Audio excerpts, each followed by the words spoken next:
हमारे साथ हैं दिव्यांशु तिवारी, जिन्होंने पूरे मध्य प्रदेश में टॉप कर लिया है। मुझे अस्थमा था, मैं एडमिट हो गया था रीवा में, ध्यान देना स्टार्ट कर दिया बायो में और कंफर्म हो गया कि मुझे बायो ही करना है। बाद में मैंने अरिविहान के बारे में जाना यूट्यूब से ही। पहले मैं वही कॉन्सेप्ट पढ़ता था, देन उसके बाद एनसीईआरटी। सर मुझे दिक्कत जा रही थी कभी कभी न्यूमेरिकल क्वेश्चंस में, तो उस केस में बहुत परेशान हो जाता था। फिर मैंने वही अरिविहान के आस्क डाउट वाला जो फीचर है उस पर मैंने जनरली अपलोड किया, कभी कभी टाइप भी करता था, कभी अपलोड करता था, एंड देन उसमें मुझे इंस्टेंट आंसर मिल जाता था। क्योंकि मैं नाइट में स्टडी करता था तो अपने टीचर से भी डिस्कस नहीं कर सकता था, जो ब्रेन था काफी एक्टिव रहता था, तो उस टाइम पे मैं इजीली कैच कर पाता था कुछ भी। जो बीच बीच में मेरा भी ऐसा फेज आता था जब थक जाता था मैं, कई बार तो मैंने लंबे लंबे ब्रेक लिए, हफ्ते हफ्ते भर की ब्रेक लिए। तो दोस्तों, अरिविहान की विजय यात्रा घूमते घूमते आखिरकार पहुंच गई है मध्य प्रदेश के सीधी शहर में, और यहाँ पहुंचते पहुंचते बज गए हैं 9:45। पर हम में और हमारे बच्चों में ऊर्जा की कोई कमी नहीं है, क्योंकि यहाँ रिजल्ट ही कुछ ऐसा आया है।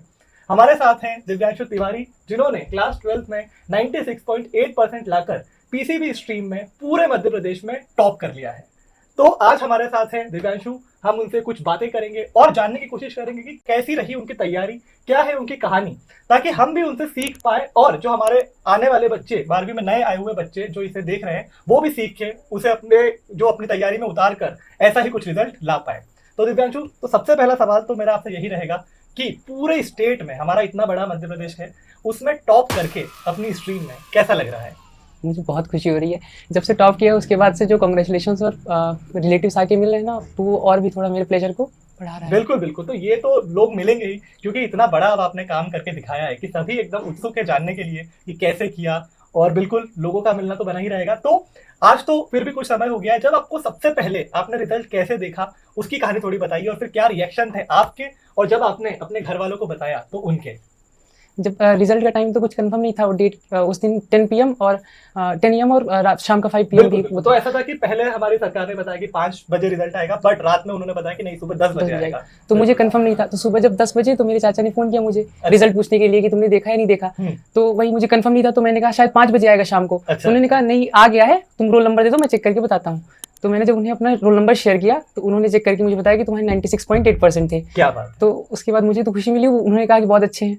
तो पहले जब आपने सुना कि 96.8, तो कैसा लगा? मतलब आप उम्मीद कर रहे थे कि इसी के आसपास कुछ आपके परसेंटेज बनेंगे? हाँ, मैंने उम्मीद की थी 97-98% की। क्या बात है। 96.8 आए। तो लेकिन आप भी खुश तो हुए होंगे, हाँ। क्योंकि बहुत ही अच्छा नंबर है ये तो। क्या बात है। फिर उसके बाद जब आपके चाचा ने आपको बताया, तो फिर आपने सबसे पहले किसको बताया उसके बाद? उनके फोन करने से पहले ही पापा का फोन आ गया। तो उन्होंने पूछा क्या था, तो बस पापा को बताया, पापा भी खुश हुए। क्या बात। फिर वहां से मम्मी का इतना कॉल आ गया, क्योंकि सब थे नहीं, मैं ही बस था अकेला यहाँ पे घर पे।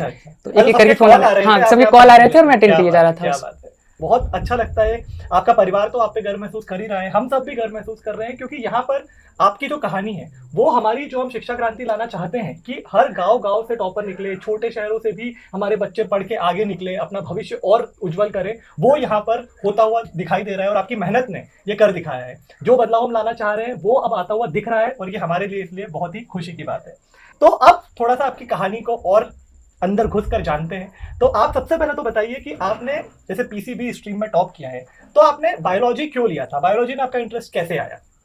बायोलॉजी, मुझे अस्थमा था, तो एक बार मैं एडमिट हो गया था रीवा में। अच्छा। तो बहुत ज्यादा तबीयत खराब थी, तो मेरे दादा जो थे वो डॉक्टर हैं ऑलरेडी, तो उनसे बात हुई थी, वही ट्रीट कर रहे थे मुझको। अच्छा। और वो आईसीयू में अटेंड कर रहे थे पेशेंट्स को, तो उनको देख के मुझे अचानक से मोटिवेशन आ गया कि डॉक्टर बनना है। तो फिर उसके बाद मैंने 9th और 10th में ही साइंस में ज़्यादा ध्यान देना स्टार्ट कर दिया बायो में। और कंफर्म हो गया कि मुझे बायो ही करना है। बिल्कुल बिल्कुल, तो बिल्कुल हम सबके साथ वैसा ऐसा ही होता है कि ऐसे तो हम जिंदगी में डॉक्टर को भूल जाते हैं, पर जब कोई बीमारी होती है या कुछ तकलीफ होती है, उस वक्त समझ में आता है कि डॉक्टर होना कितना जरूरी है। और हमारे देश में वैसे ही डॉक्टर्स की कमी है, और अच्छे डॉक्टर्स के लिए तो हम सब परेशान रहते हैं। तो बिल्कुल सही आपका यहाँ पर निर्णय था कि मैं डॉक्टर बनूं और अपने देश में जो मरीज हैं, जो बीमारियां हैं, उनको और अच्छे से उनको सुधार पाऊं। तो ये तो बहुत ही अच्छी सोच है आपकी, और उसकी शुरुआत तो हो ही गई है। बोर्ड में इतना अच्छा रिजल्ट आया है, तो मैं आशा करता हूं कि नीट में भी आपका बहुत बढ़िया रिजल्ट आएगा, और आपका जो सपना है ये जरूर पूरा होगा।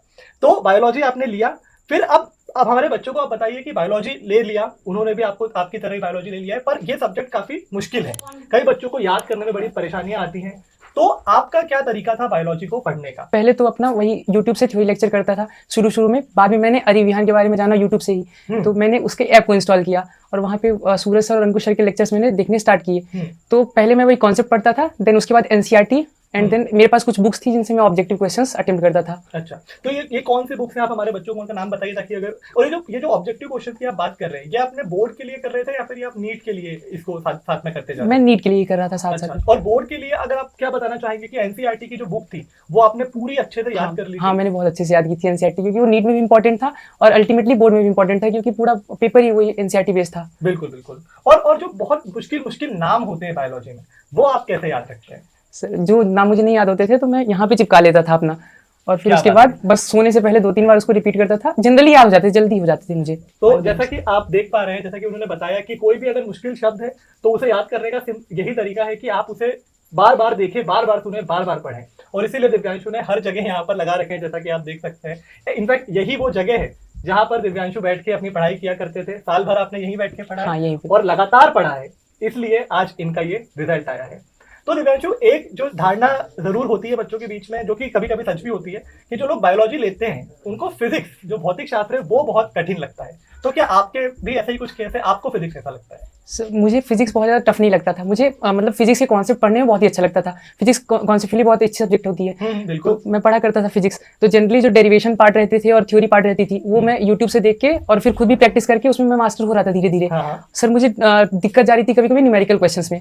तो न्यूमेरिकल क्वेश्चंस में कभी कभी मैं ट्राई करता था, अटेम्प्ट करता था, बट आंसर नहीं आते थे। बिल्कुल। तो उस केस में बहुत परेशान हो जाता था।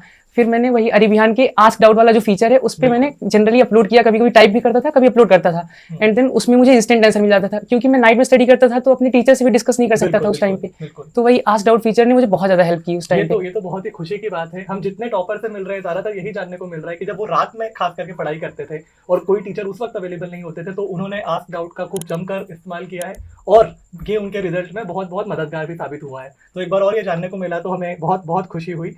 तो ये तो बहुत ही अच्छी बात है। अब हम जानते हैं कि यहाँ तक की कहानी तो हमने काफी समझी। तो दिव्यांशु, अब 12वीं में तो आपका बहुत अच्छा रिजल्ट आ गया है, यहाँ से आगे का क्या प्लान है आपका? मैंने अभी तो नीट 25 का एग्जाम दिया था, तो उसके रिजल्ट का मैं वेट कर रहा हूँ। उसके बाद अगर नहीं होता है तो वही प्रिपरेशन स्टार्ट करूंगा और डॉक्टर ही बनना है नेक्स्ट अटेम्प्ट में। क्या बात है, क्या बात। तो ये देखिए, ये बहुत जरूरी होता है अपने लक्ष्य को आखिरकार अचीव करने के लिए कि आपने जो सोच लिया है वो आपको करना है, भले ही उसके लिए कितनी भी मेहनत करनी पड़े।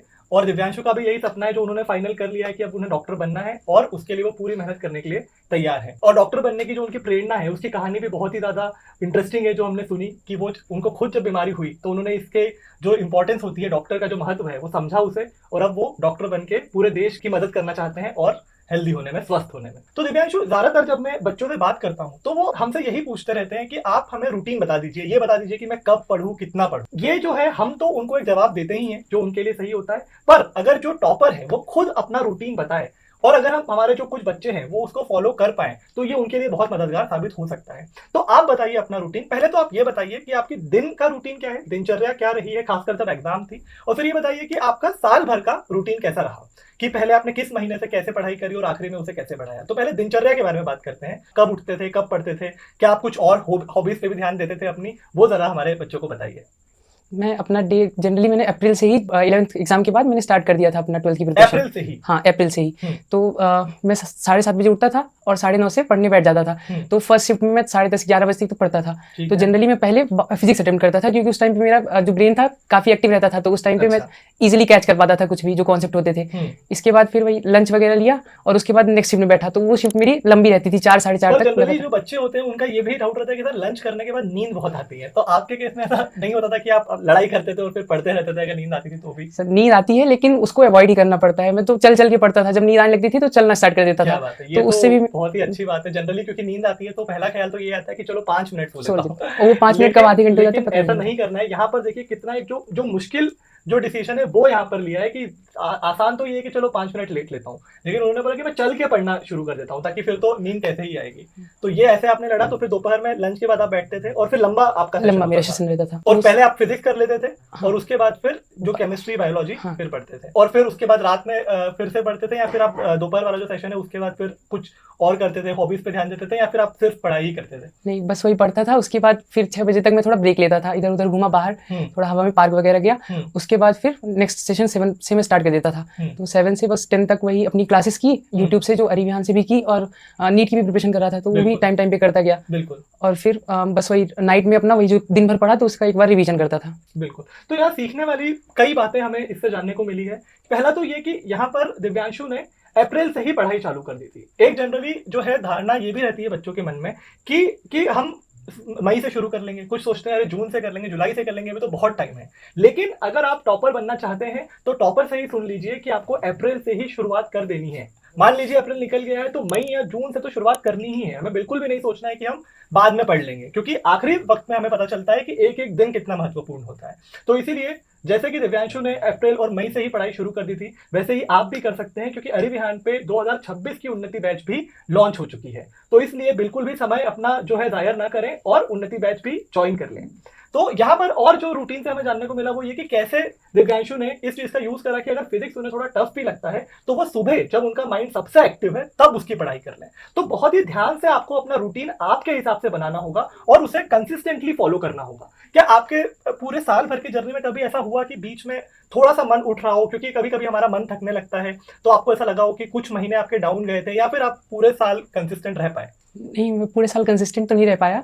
बीच बीच में मेरा भी ऐसा फेज आता था जब थक जाता था मैं, तो उस टाइम पे मैं अवॉइड ही करता था। मतलब कई बार तो मैंने लंबे लंबे ब्रेक लिए, हफ्ते हफ्ते भर की ब्रेक लिए, बट मतलब नॉर्मल स्टडी करता था, ज्यादा वो नहीं कर पाता था। पूरे जो आपका टफ रूटीन है वो फॉलो नहीं करते थे, बस थोड़ा बहुत जितना मन कर पा रहा है। क्योंकि बिल्कुल अगर कर देता, छोड़ देता तो रिदम टूट जाता पूरा। ये भी सही बात है। तो ये भी एक काफी सीखने वाली बात है कि अगर आपका ऐसा बुरा वक्त आ रहा है जब आपका पढ़ने में उतना मन नहीं लग रहा है, फिर कई बार ऐसा भी होता है कि कुछ और बाहरी परेशानी आ गई जिसके कारण आप नहीं पढ़ पाए, तो घबराने वाली बात नहीं है। जो एमपी बोर्ड के टॉपर हैं उनके साथ भी ऐसा होता है, पर सीखने वाली बात यह है कि उसमें भी वो हार नहीं मानते हैं। कुछ ना कुछ जितना हो पा रहा है उतनी पढ़ाई तो जो है कंटिन्यू रखते थे, और फाइनली जैसे ही आपको लगता है कि हाँ अब मैं पढ़ सकता हूं, वैसे ही फिर वो उसे कंटिन्यू करके अपने फिर से बेस्ट फॉर्म में आ जाते हैं। तो दिव्यांशु, एक चीज हमें और जो देखने को मिलती है जब हम बच्चों से बात करते हैं तो बच्चों की काफी शिकायतें होती है कि हमारे पास उतने संसाधन नहीं है। अगर मेरे पास एक बहुत अच्छी टेबल होती तो मैं बढ़िया बैठ के पढ़ पाता, अगर मेरे पास सारी किताबें होती तो मैं पढ़ लेता, अगर मेरे पास बहुत अच्छे शिक्षक होते, बढ़िया कोचिंग होती तो मैं पढ़ लेता। लेकिन यहाँ पर आपकी कहानी सुनते हुए मुझे ये समझ में आ रहा है, और इस बात का प्रमाण मैं दे सकता हूँ कि ये सब कुछ भी बहुत जरूरी नहीं है। अगर आप चाहें, अगर आप मेहनत करने को तैयार हैं और लगातार मेहनत करने को तैयार हैं, तो इन सब कमियों के बावजूद भी जीता जा सकता है और अच्छे नंबर तो लाया ही जा सकता है, बल्कि पूरे एमपी में टॉप भी किया जा सकता है। क्योंकि जैसा कि हम यहाँ देख पा रहे हैं और इनकी कहानी से भी समझ पा रहे हैं कि यहाँ पर दिव्यांशु के पास भी जो है सब सर्वश्रेष्ठ संसाधन नहीं थे। यहाँ पर आप जैसा कि देख सकते हैं एक छोटा सा यहाँ पर रूम है इनका, एक स्टडी टेबल है, यहीं बैठ के साल भर इन्होंने पढ़ाई की है और जो है अपने इतने बढ़िया नंबर लेके आए हैं। इस बारे में दिव्यांशु आपका क्या कहना है? हाँ सर, आप सही कह रहे हैं। मुझे कोई प्रॉब्लम नहीं होती इस रूम से, मुझे सफिशिएंट लगता था। अपना एक जगह पे बैठा और बस पढ़ना स्टार्ट कर दिया, तो रूम का कोई इशू नहीं होता है। अब साइड में वो मैं अपना गेट बंद कर लेता था और इधर अपने लग जाता था। तो बस मुझे तो स्टडी टेबल से काम था, ज्यादा तो जाना नहीं था कहीं। सही बात है, सही बात है। तो बस बच्चों, यही हमें भी सीखना है कि अगर आप अपने जो मन है उसको केंद्रित करके पढ़ाई में लगा सकते हैं तो बस वही सबसे ज्यादा जरूरी चीज है। बाहर के जो आपके जितने भी कारक हैं उनसे कोई फर्क नहीं पड़ता। आपको अपने अंदर से जो आपका ध्यान है उसको आपकी पढ़ाई पर लगाना है, अपना एक रूटीन बनाना है जो आपके हिसाब से सही हो। जैसे कि दिव्यांशु ने अपने हिसाब से जो सही रूटीन था वो बनाया और उसे साल भर लगातार फॉलो करा, और वो लगातार जो उन्होंने उसका पालन किया वही जो है मुख्य कारण बना कि फाइनली उनका ये रिजल्ट आ पाया। तो दिव्यांशु, आपने इतनी पढ़ाई करके इतना ज्ञान तो प्राप्त कर लिया है, लेकिन जैसा कि कहावत है कि ज्ञान जो है वो बांटने से बढ़ता है। तो हमारे जो नए बच्चे अब 12th क्लास में आ रहे हैं तो वो चाहते हैं कि जो आपके हमारे अरीविहान के सीनियर हैं जिन्होंने इतने अच्छे नंबर लेके आए हैं और आपने तो पूरे स्टेट में टॉप किया है, वो हमसे बात करते रहें, और कभी अगर ऑनलाइन जूम पे हमें भी कुछ संदेश दे पाए, कुछ सुझाव दे पाए ताकि उनकी भी तैयारी और अच्छी हो, तो वो उनसे मिलते रहें। तो हम यही उन्हें बता रहे हैं कि हम बिल्कुल कोशिश करेंगे कि जो हमारे टॉपर्स हैं उन्हें महीने 2 महीने में एक बार तो कम से कम उनसे मिलवाएं, भले ही ऑनलाइन। तो आप चाहे तो एक वादा अपने जूनियर से कर सकते हैं कि जब भी आपको समय मिलेगा आप ऑनलाइन कोशिश करेंगे कि कुछ उनकी जो क्वेरीज होती है, कुछ कमेंट्स होते हैं, उन पे सुझाव दे पाए अगर आपको समय मिलता है। तो बस एक बार वो आप वादा जूनियर से कर दीजिए तो वो भी सब खुश हो जाएंगे। मैं वादा करता हूँ कि जब भी मुझे टाइम मिलेगा तो जब सर मुझे बताएंगे कि अभी कर सकते हैं हम, तो मैं जरूर करूंगा और गाइड करूंगा। मुझे अच्छा भी लगेगा गाइड करके। बिल्कुल बिल्कुल, बहुत बहुत धन्यवाद दिव्यांशु आपका इसके लिए। तो दोस्तों, ये थे हमारे छात्र दिव्यांशु तिवारी जिन्होंने 96.8% लाकर पूरे स्टेट में टॉप किया है। और ये टॉप करना तो एक कहानी है, पर एक कहानी हमने उनकी तैयारी की जानी जिससे हमें बहुत कुछ सीखने को मिला। और एक बात जो सबसे ज्यादा सीखने को मिली वो ये कि जो इतना बढ़िया जो रिजल्ट है, जो सफलता है, वो सिर्फ लगातार मेहनत से ही मिलती है। और कई बार जब आप साल भर ये मेहनत करते हैं तब आपको कोई आपकी तारीफ नहीं करता है, आपको अकेले बैठे हुए बस अपने ही रूम में रोज उसी तरह पढ़ाई करती रहनी होती है और फिर एक दिन आता है जब आपका रिजल्ट आता है और अचानक से आपके चाचा आपको बताते हैं कि आपका 96.8% आ गया और आपने पूरे स्टेट में टॉप कर लिया है। तो ये थी कहानी दिव्यांशु तिवारी की। ऐसे ही जो और अरिविहान के चैंपियन हैं हम उनसे धीरे धीरे मिलते रहेंगे और आप तक उनकी कहानी लाते रहेंगे। बहुत बहुत धन्यवाद इस वीडियो को अंत तक देखने के लिए, और अपने माता पिता का सम्मान बढ़ाने के लिए, अपना भविष्य बदलने के लिए लगातार पढ़ते रहिए। मिलते हैं अगले वीडियो में। एमपी बोर्ड 2026 में टॉप करने के लिए अभी डाउनलोड करें अरिविहान ऐप। बैच से जुड़ने या जानकारी के लिए कॉल करें 8305351495।